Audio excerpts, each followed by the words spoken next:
আসসালামু আলাইকুম। First security ইসলামী bank limited শীর্ষ খবরে আমন্ত্রণ জানাচ্ছি নবনীতা। জুসে ঘুমের ওষুধ মিশিয়ে গাড়িতে ক্রেতাদের কাছে বিক্রি করে তাদের মোবাইল ফোন ও টাকা হাতিয়ে নিচ্ছে সংঘবদ্ধ একটি চক্র। এতে যাত্রীর মৃত্যুও ঘটছে। এমন একটি চক্রের 2 সদস্যকে গ্রেফতার করেছে police bureau of investigation PBI. শাকের আদনান জানাচ্ছেন।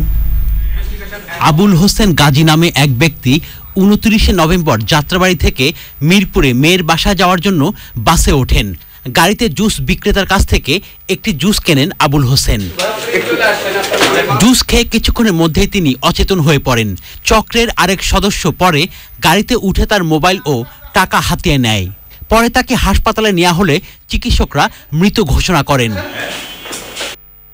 সংবাদ সম্মেলনে পিবিআই জানিয়েছে, দোকান থেকে ঘুমের ওষুধ কিনে চক্রটি গুলিস্তানের স্টেডিয়াম মার্কেটের ওয়াশরুমে ঢুকে বিভিন্ন ব্র্যান্ডের জুসের মধ্যে ঘুমের ওষুধ মেশায়।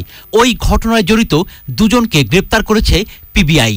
আমাদের যে স্পেসিফিক ভিকটিমের ক্ষেত্রে 2 জনের কাছে দিয়েছে। এই 2 জন, একজন প্রথম যে টার্গেট সে নিয়ে বিক্রি করছে, করে দ্বিতীয় টার্গেটের কাছে জিয়া, যে আমাদের কাছে অলরেডি আছে কাস্টডিতে, জিয়া ওই আগের টার্গেটের কাছে থেকে সেকেন্ড টার্গেট পেয়ে তারপর এই জিনিসগুলো তার কাছ থেকে নিয়ে গেছে। এখনো পর্যন্ত আমরা কয়টা সিন্ডিকেট কাজ করে সেরকম কিছু নেই। আমরা ওদেরকে জিজ্ঞাসাবাদ করছি, চলছে, এবং এর পাশাপাশি আমরা মানে টেকনোলজির দিক থেকে বিষয়গুলো দেখে আমরা আগাইতে থাকবো। ওই চক্রের আরেক সদস্যকে গ্রেপ্তারের চেষ্টা চলছে বলে জানিয়েছেন গোয়েন্দা কর্মকর্তারা। শাকের Adnan, channel I, Dhaka. Corona ভাইরাসে মঙ্গলবার দুপুর পর্যন্ত 24 ঘন্টায় 17 জনের মৃত্যু হয়েছে। এ পর্যন্ত মোট মৃত্যু 7,329 জন। মৃত্যুর হার 1.46%।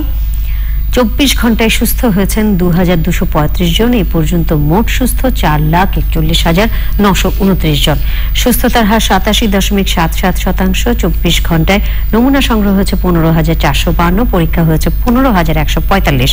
এ সময় শনাক্ত 1,318। এ পর্যন্ত মোট আক্রান্ত হয়েছেন 5,03,501 জন। শনাক্তের হার 16.21%।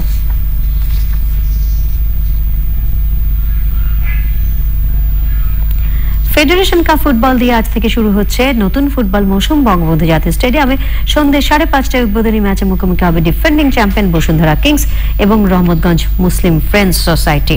টুর্নামেন্টে অফিসিয়াল সংবাদ সম্মেলনে সবগুলো দলই জানিয়েছে ট্রফি জয়ের লক্ষ্যের কথা।